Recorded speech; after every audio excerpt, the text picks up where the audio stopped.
Well, good morning.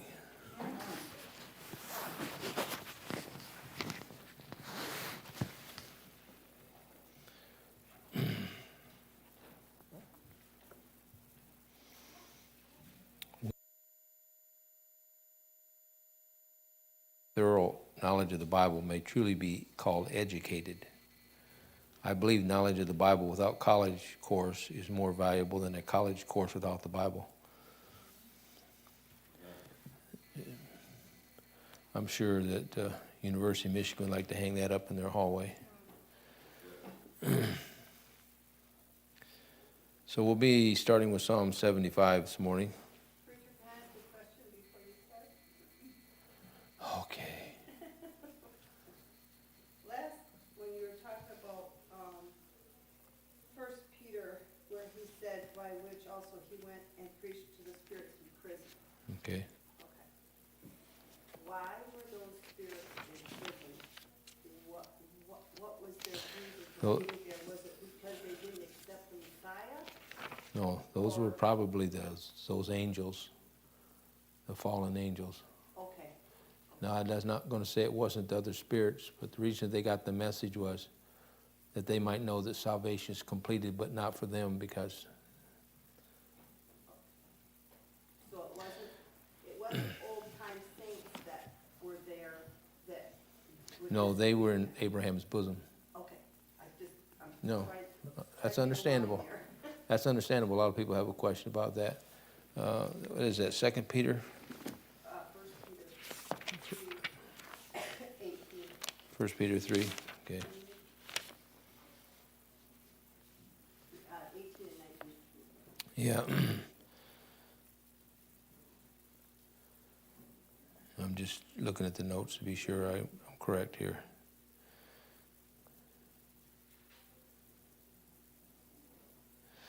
Yeah, he went to preach. He preached to them that that which they had been looking for is now complete. So that would probably include not just the angels, but that would include all those that had died. So before the That weren't saints in the sense that we understand the Old Testament saint. It's a hard thing to do because if we're looking at it from the standpoint of salvation by grace through faith, they didn't have that. Right. But they did have faith, Okay. and they had works. Got it. So they were in prison, Okay. and he just let them know it's done. So that wouldn't be those mentioned in 2 Peter 2:4. Who are they? Said the spirit, not the angels that sin, but cast them down to hell and delivered into the chains of darkness to be reserved unto judgment. Those are the angels. Those spirits. Yeah, those spirit of those angels. So there's a hard thing to differentiate in that, because in Genesis 6 you have these angels showing up, or these sons of God. And you have to be careful or you're a Ruckmanite if you believe something different. You can't be a Bible believer, but you can be a Hyosite, a Heatonite, a Ruckmanite, or whatever. If you're a Bible believer, you realize that when God says something, he means what he says. And my theory is this: I might not understand it, but I believe it. Yep. I might understand why he did what he did. I mean, if you want to be truthful, my mind is often questioned, why didn't he just start over with Adam and Eve? Why didn't he just start over then? As you go through the Bible, you'll find that the mercy and grace of God is all through the Bible. And God's a merciful God. He's a long-suffering God, especially with his own people. You get that in the Psalms. We've already talked about that. We'll talk about it again. Among his own people, he wanted to do away with them, and Moses said, wait a minute. If you do that, then their enemies will say, their God took them out in the desert. He couldn't take care of them. And then the Lord said, okay, I won't do that. If God's all-knowing, why did that even happen? And if you're not careful, then you become agnostic. Because you say, well, if there's a God, why would he do that? Because if he was really God, he wouldn't do that. Because if I was God, I wouldn't do that. Yes, you would. If you were God, you would do exactly what God did. All right, now that I've confused you entirely, Psalm 75 is about the nation of Israel in the second advent. The giving of thanks has to do with him saving them. In verse 3, it says, the earth and all its inhabitants thereof are dissolved. I bear up the pillars of it, Selah. Wherever you see Selah is usually an Advent millennium reference. And the verse is going to, notice what he said, the earth is to be dissolved. So the earth, all these people trying to save the earth aren't going to save it. Because the earth is in a fix. I just checked it. I didn't check out Hiroshima, but I checked out Nagasaki. And when they dropped that baby Huey bomb, atomic bomb, they set it to go off above the town. It did not hit the ground. And you would say, well, why not? Because it does more damage in the air than it does on the ground. From the center point of that bomb to a half a mile away, it dissolved and vaporized everything in the path.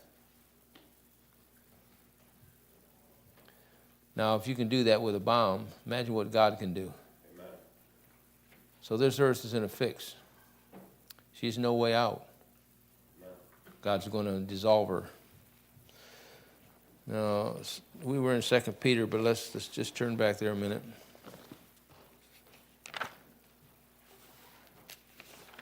Morning, sir. You will write on the blackboard 100 times, I will not be late again. I've been late every Sunday. Okay. That's why I was trying to see if you learned anything, and obviously you didn't. So. No, but I know I'm late. Yeah. Trying to set a record. Put it on time for Well, if I had as far to come as you had this morning, I'd probably been late myself. All right, 2 Peter 3, look at verse 12. Well, look at verse 11. Seeing then that all these things, let's go back to verse 10. Yeah.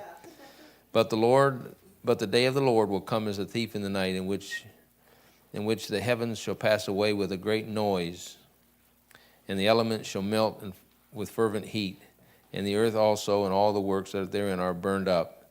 Seeing then that all these things shall be dissolved. See that word dissolved? So here's what the earth has to look forward to. One of these days, just disappearing. And I can't explain all that's going to go on. I believe what I read. I can't explain what all is going to go on, but because he goes on to say, what manner of person ought ye to be in holy conversation and godliness? So if you know this is going to happen, how much more should you want to live right? Amen. You say, well, it isn't going to affect me. No, but it's going to affect everybody in the world. And indirectly it won't, or directly it won't offend you, but indirectly it will, because all your friends, all your family, all those people that aren't saved. So he goes on to say in verse 12, looking for that hasting and coming of the day of our God, wherein the heavens shall be on fire and shall be dissolved with the elements and melt with fervent heat, and you can read on there. So the earth's in a fix, and saving the earth is not going to happen. Climate control is a hoax. It's the biggest lie you've been told in years. And the ice caps aren't melting no matter what they're telling you. They are going to melt. But I plan on being on the other side at that point in time.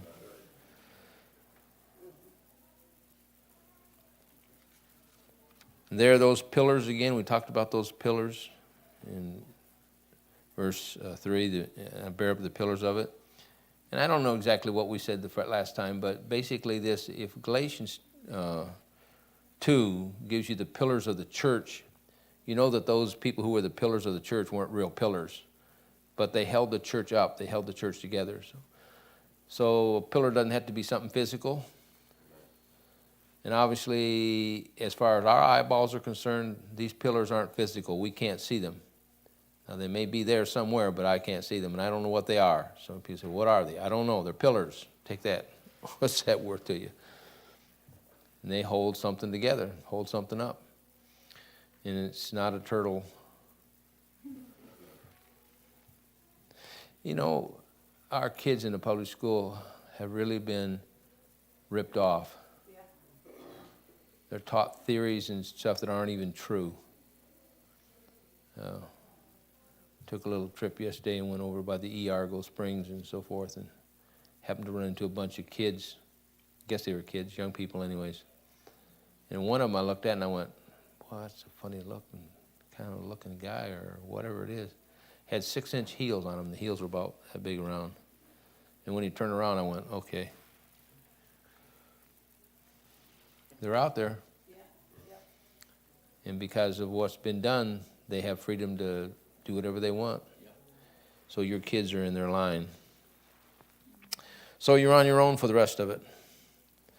75, 6, and 7. For promotion cometh neither from the east, nor from the west, nor from the south, but God is the judge. So which way we know it comes from?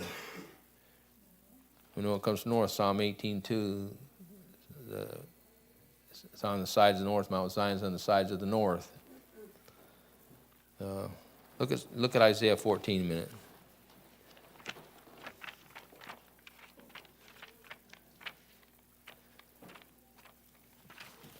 Isaiah 14. Look at verse 13. Now we will come across these things again when we come through Isaiah, but for thou hast said, O Lucifer, verse 12, for thou hast said in thine heart, I will ascend to heaven, I will exalt my throne above the stars of God, I will sit on the mount of the congregation, in the sides of the what? Even the devil knows. Even the devil knows where the north is. And if he's sitting on the sides of the north, then he's trying to block your pathway to get to heaven. But he can't do it. 76:1, in Judah is God known. His name is great in Israel. This is the second Advent Psalm. God is not known right now in Israel. In fact, you really can't do much to get it printed or published. They won't let you. Deuteronomy 32:15-22. We're not going to turn there. The nation of Israel forsook him and traded him for strange gods. And that's what America's done. She's traded out what she believed for strange gods. And I heard him say this morning, or not the other day, Mr. Trump said 2024, well, whatever. But more than not, I just heard this morning that the FBI raided a guy's house. He's 22 years old. He's sitting on the front porch reading his paper, but he had published something, and the FBI, helicopters, cars, a whole shot, took him down. And what that's called is, you didn't know what that's called, but if you want to know what that's called stormtroopers. It's called brown shirts. That's what they were known as, because they wore the brown shirts. That was Hitler's CIA and FBI. And what Joey's done is he's turned your country into a mini Germany soon. And you won't be safe to say anything publicly, because they don't go along with the government. They'll arrest you. That's where we're headed, like it or not. I don't like to hear it and I don't like to talk about it, but it is what it is. And they got to shut us down, folks. They got to shut down the government and make this a one world thing. They can't keep it the way it is. We're the last bastion of orthodoxy. And Mark chapter 7, if you will, please.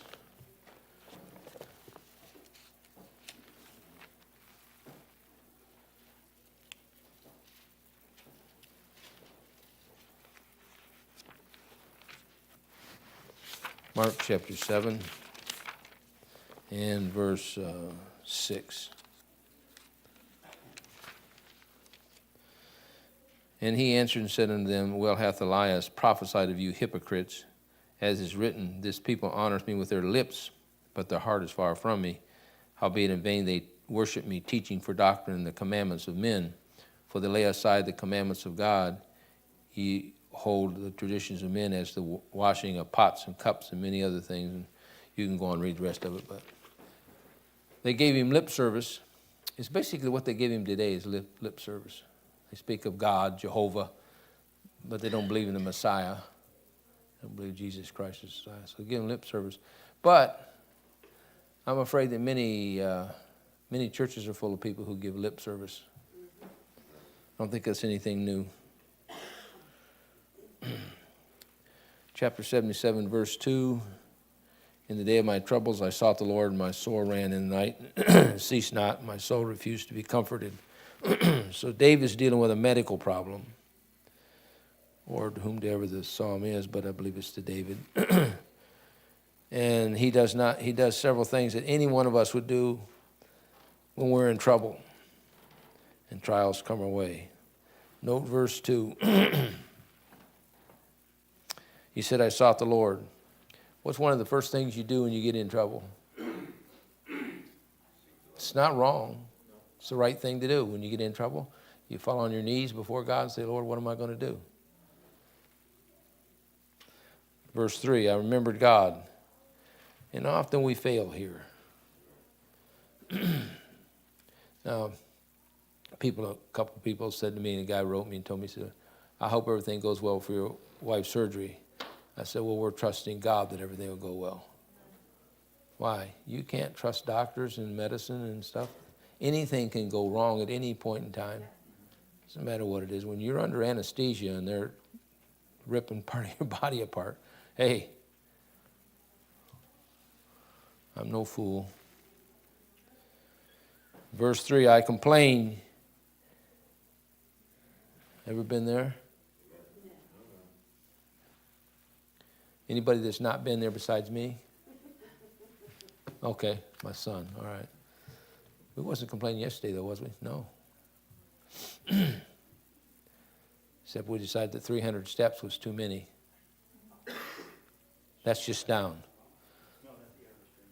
You got to go back up. You got another 300 to go up. Now, when I was 30 years younger, I could do that running. Now I can't do it walking. He said, my spirit was overwhelmed. And often this is so. Things happen. Doesn't seem like you're getting through to it. Doesn't seem like things are happening. They overwhelm you more than you can handle.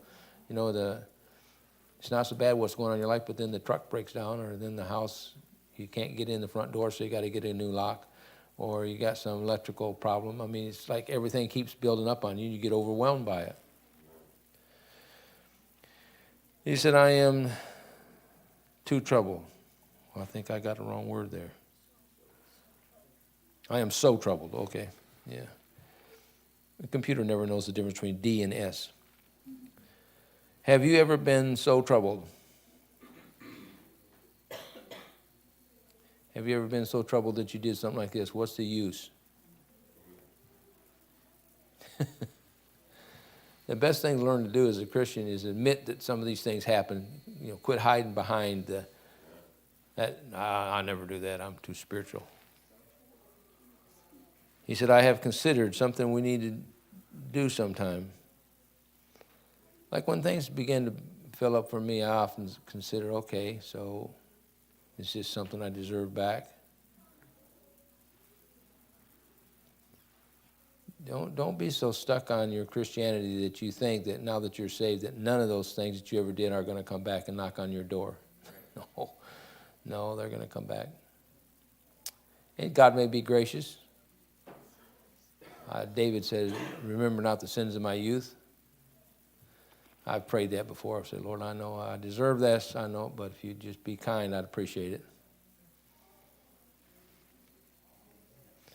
Then he said, I call to remembrance. That'll often help you handle a situation. When you say, I don't know what I did to deserve this, just think a while. I'm sure something will pop up. Because the truth of it is that all of us in this room deserve less than what we have. Amen. And we deserve less of our health and our strength than what we have. I thank the Lord every morning for the strength I have and the health I have. Why? Because I might not have it that night. I'm old enough to know that, as a kid I looked at 80 like, whew, that's a long ways away. Nobody ever gets that old. Now I'm looking at it 4 years down the road, going like, I hope I get that old. All right. There we go. Oh. I love computers. He said, I commune with my own heart. And that's really kind of the best way to do it. Talk to yourself. You ever talk to yourself? I usually don't get the answers I want when I talk to myself. Somebody said you're fine to talk to yourself. It's when you answer yourself that you're in trouble.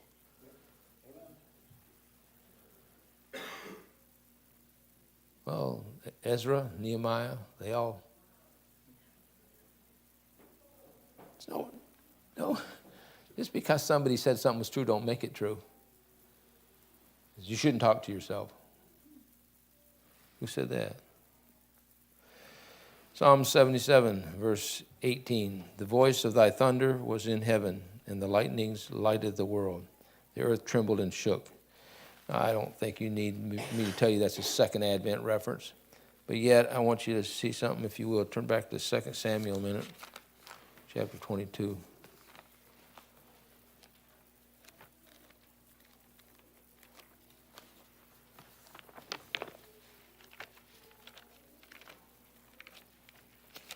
Second Samuel 22. I found it before you, dear. I just thought I'd say that. I'm going to say it all next week.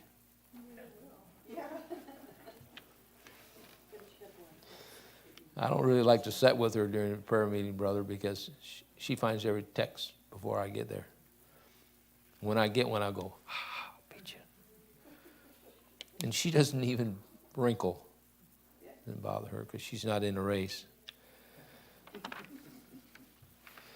All right, 2 Samuel 22 and verse 7. In my distress I called upon the Lord and cried to my God, and he heard my voice out of his temple, and my cry did enter into his ears. Then the earth shook and trembled. The foundations of the heaven moved and shook because he was wroth. I mean, just look at that. We're not even going to read at this point more, but just that much right there. When God speaks, somebody pays attention, and it's not people. It's the earth. It's the rocks. It's the mountains. There went up a smoke out of his nostrils, and fire out of his mouth devoured the coals that were kindled by it. I don't know. Somebody says, what's that mean? I don't know. It means what it says.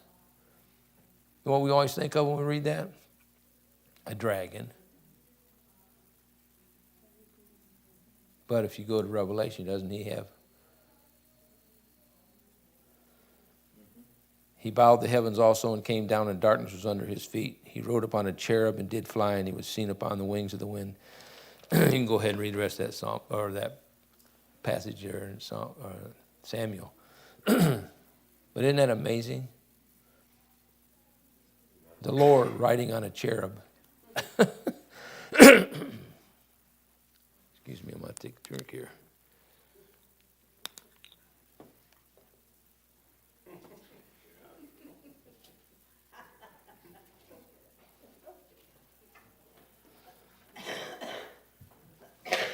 Yeah, but if you get down and can't get up, what are we going to do?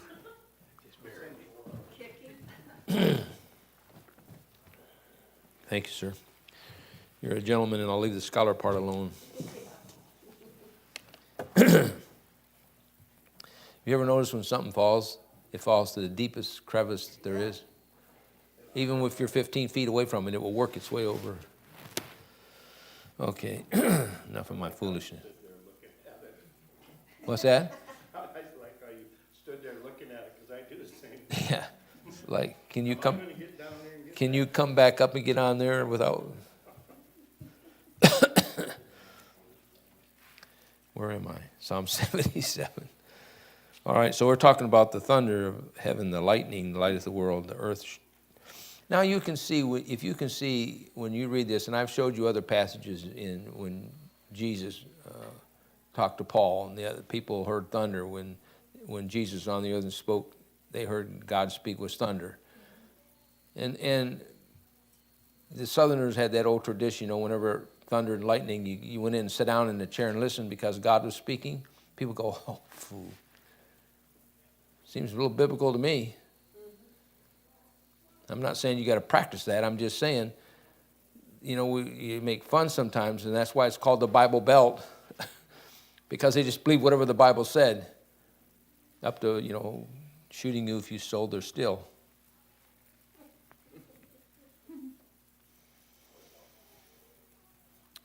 Psalm 77, verse 19. Thy way is in the sea, and thy path is in the great waters, and thy footsteps are not known. Beats fire out of me. I know what the waters are.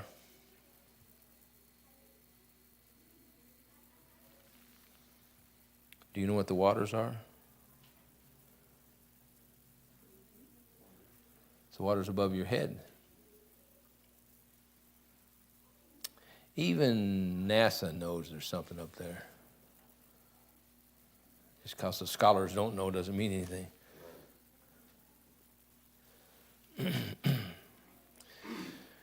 Psalm 78, verse 2 says, I'll open my mouth in a parable. So this psalm is a parable. A parable isn't an abbreviated story or something.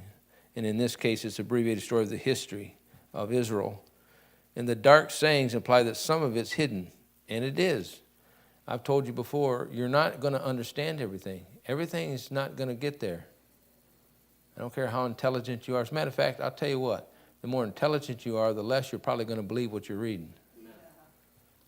That's why them old Southerners did what they did, because they were just ignorant people back in the hills, and they believed whatever the book said. And then along came the scholars and said, oh, you can't believe that. We ought to read it really, but I don't have time to do so. But you need to read it. 78.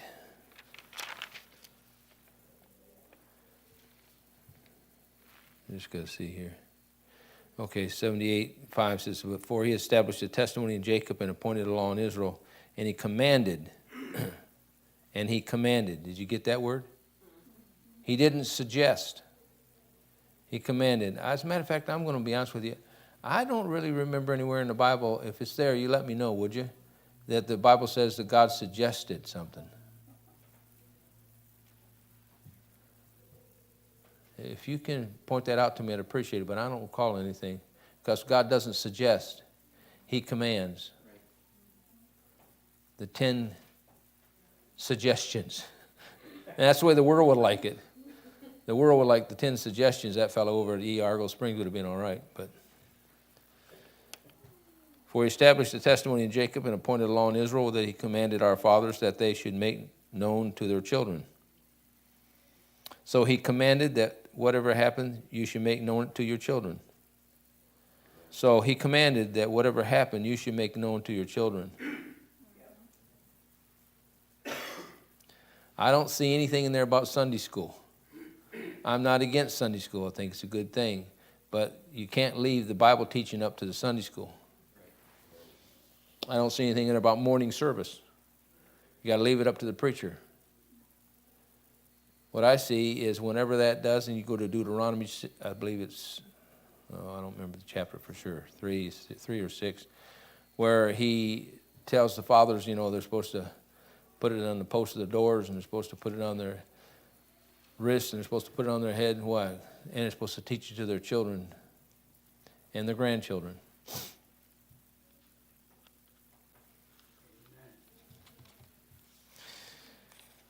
Okay, verse 11 tells us, and they forgot his works. And isn't that true? We forget what God does. That's why sometimes I say, when we have prayer meeting and we have testimony time, or Sunday morning we have testimony time, why don't you get up and testify what great things God's done for you? We forget.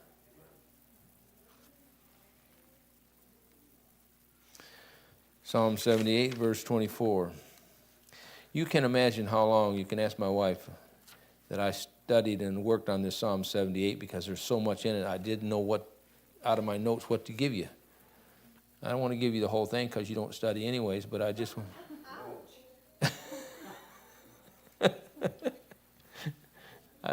But did you see how that reaction was? Truth always has a reaction like that, doesn't it? Dan told me this morning Deanna did? Dan, Oh, Dan. yeah. I think you should be I sanctioned. didn't word it exactly like that. Are you trying to say she worded it different than? But at a distance, when she was coming, the way she was walking, I think we better leave this alone. We're live on streaming here. We'll have the FBI on the front door with machine guns. Oh, you got Hillary Clinton? We can't find her. Where's she at? But anyway.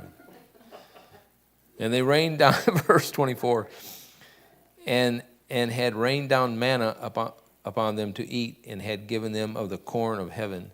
Man did eat angels' food, and he sent them meat to the full. He caused an east wind, and so forth. They forgot. They forgot that the bread they had on their table, God put it there. Yeah. Yep. They forgot that the meat they were eating, God gave them that meat. They didn't even have to get a shotgun and go hunting. Just took a big stick and knocked them out of the air. But so easy to forget what God's done. I better get going. It's too easy to teach this. I enjoy it. But anyways, verse 32, 78. Psalm 78. For all of this they sinned still and believed not his wondrous works. And can we get an amen there? Okay, 41. Yea, they turned back and tempted God and limited the Holy One of Israel. And I think, don't quote me on this, but I think that's the only time you find the word in the Bible limited in relationship to God. It might be in something else, relationship to God. And here's people, they say, well, you can't stop God from doing anything. God doesn't make you a robot. He made you a free agent, and he can tell you what he wants you to do, but you don't have to do it. You might wish later on you had. Don't we all? Okay. They remembered not his hand, nor the day when he delivered them from the enemy. Let's move along here. Good night. I wouldn't leave this thing alone, would I? He sent divers sorts of flies among them and devoured them. And I never really paid attention to that, Brother Lambert. We always say he sent the flies, but the Bible says divers sorts, in other words, different kinds. And so I looked it up, and they said there's over 10,000 types of insects in Egypt. And a worldwide 900,000 that haven't been categorized or named. So God has at his disposal any instant insects of all variety to do whatever he wants them to do. And they will do what he wants them to do. Amen. And like the frogs, they're willing to die for it.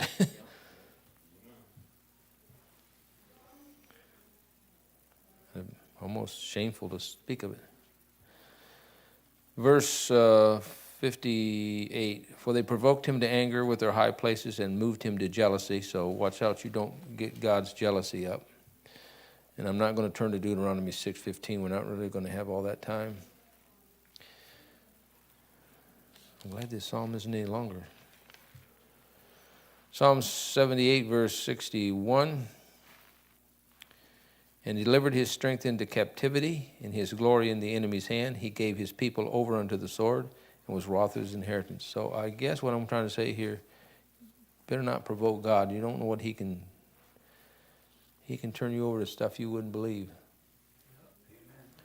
And I ain't so sure America got COVID because she made God angry. So he says, fine, I'll give you something you don't want. I'm sure that you're smart enough to know it's not going to go away, okay? 79, verse 1. There's a whole lot more we didn't even touch in that psalm, but you're smart enough to figure it out. You don't need me. Verse 1 says, O God, the heathen are come into mine inheritance. Thy holy temple have they defiled. They have laid Jerusalem in heaps. The dead bodies of thy servants have they given to meat, and to the fowls of the heaven, and the flesh of the saints, unto the beasts of the earth. Their blood they have shed like water round about Jerusalem, and there is none to bury them. And of course, I'm sure you realize this is probably tribulation period. These heathen are the Europeans, the Africans, the Asians, and so forth, and they've attacked Jerusalem. And they literally destroyed the temple. And I don't have time to run that reference for you, but 1 Corinthians 3:17, that's our body's the temple. And if we're not careful, it gets defiled. So there's a spiritual application is what I'm trying to say. It's not necessarily historical. Psalm 80.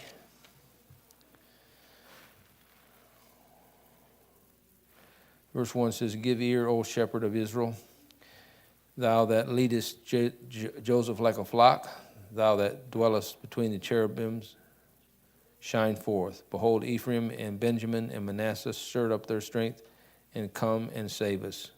So it's Advent, they're asking for help, want God to do something. You ever notice that when Israel get into trouble, the first thing they would do is they'd yell for God, and you know what the first thing God did? He showed up.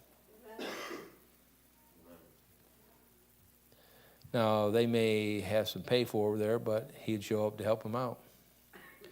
He might not save all of them. There were times when he would destroy 20,000 men.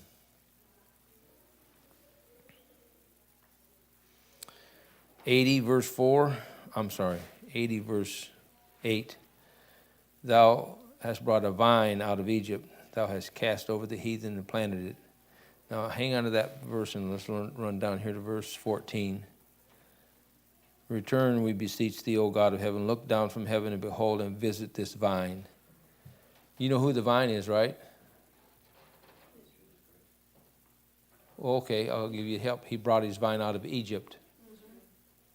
So God brought his vine out of Egypt, planted his vine somewhere else, and his vine refused to go good grapes. As a matter of fact, look at Isaiah. We will look at this one. Isaiah.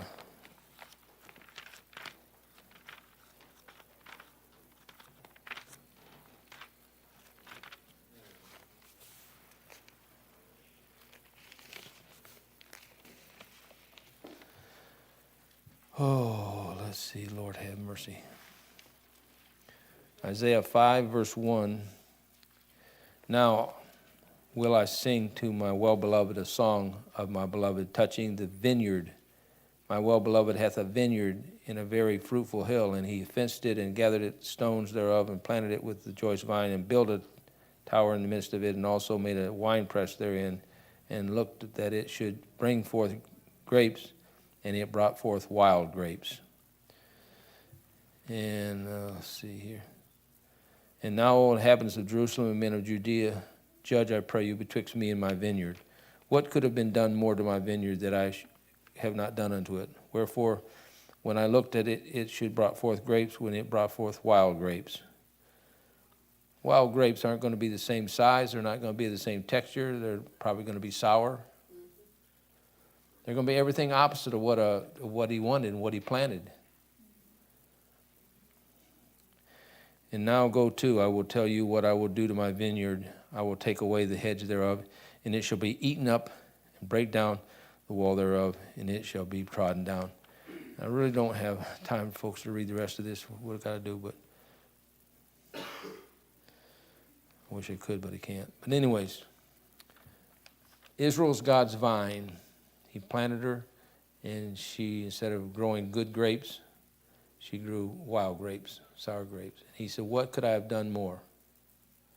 What could I have done more? It's a good question. Look at Hosea chapter 10 a minute.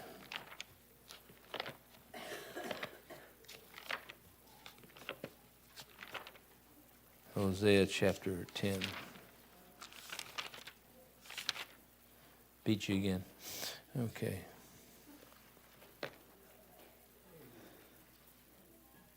But she's taking notes and still found it. I know. I take notes and can't read them. Hosea 10, verse 1. Israel is an empty. He bringeth forth fruit unto. It isn't that he doesn't have fruit, but he brought the fruit for himself. And when you bring it for yourself, it's empty. Why? Because it's not the right vine. He hath increased the altars according to the goodness of the land. They have made goodly images in their hearts, so forth and so on.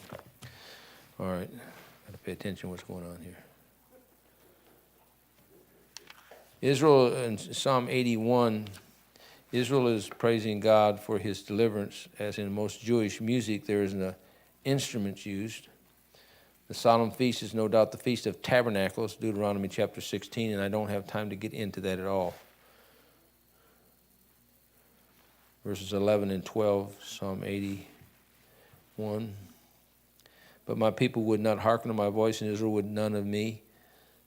So I gave them up to their own heart's lust. So here's my note I have. Be careful. Why? God may give you exactly what you want. And after you get it, you probably aren't going to want it. You ever see anything that looked good to eat? When you ate it, it wasn't? So God says, here's what you want. The context of verse 8, notice in verse 8 there is a colon after the word earth. Notice that? That colon separates the first advent from the second advent. So you hear people say, I'm sorry, what? 82, I'm sorry, that's 82, verse 8. Did I say 81? Okay, I'm sorry. You hear guys say, though, I don't think the punctuation is inspired. I do. Amen. There's a lot of places that punctuation separates two things. And of course, if you don't believe what you're reading, you wouldn't see it. But and for that question you asked this morning, Ruth, you want to do a little study with that one on verses 5, 6, and 7, and 8. Actually, all those verses have to do with the sons of God. He said, you died like you're gods, but you're going to die like men.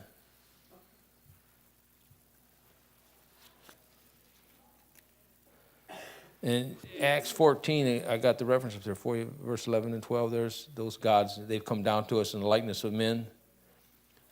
So the gods are real. They're real, and they're going to come back. And fortunately for us, they're going to come back after we leave here. And people say, here, can't you see how Hollywood is prepared now for 20 to 30 years, has prepared America to accept whatever crazy-looking being it is that comes from outer space, and we can conquer anything, we can take anything, the walking dead and the living dead and all that kind of stuff. You know, how can you be living and be dead? But anyways, they have all that stuff pumped 24/7. And then you wonder why young people are like they are. There's nothing solid to grow on. Got to quit. Psalm 83. This psalm deals with the enemies of God during the last 3.5 years of the tribulations, also known as Daniel's 70th week. The verse 3, thy people, of course, you know that's the Jewish people. And note that they are hidden. So no doubt he's talking about them being in Selah Petra.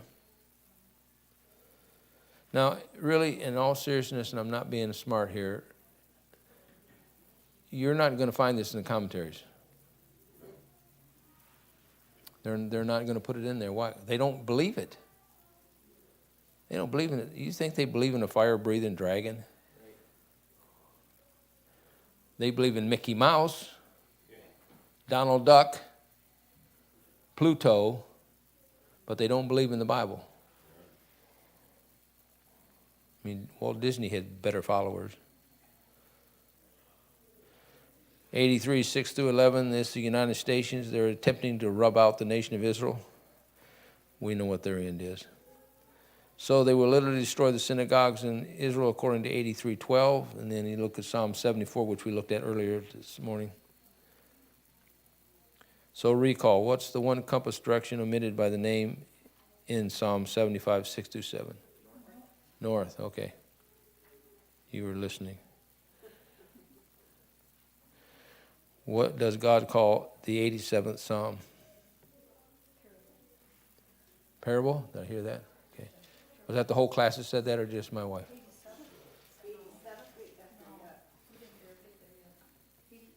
78th. And I checked every one of them this morning. Everyone, brother, I went through the whole thing again. Okay. I'll let some of you teach the class next week. We'll see how it goes. Cecil Deshard said this: give me a Bible and a candle, shut me up in a dungeon, and I'll tell you what the world's doing. I believe that.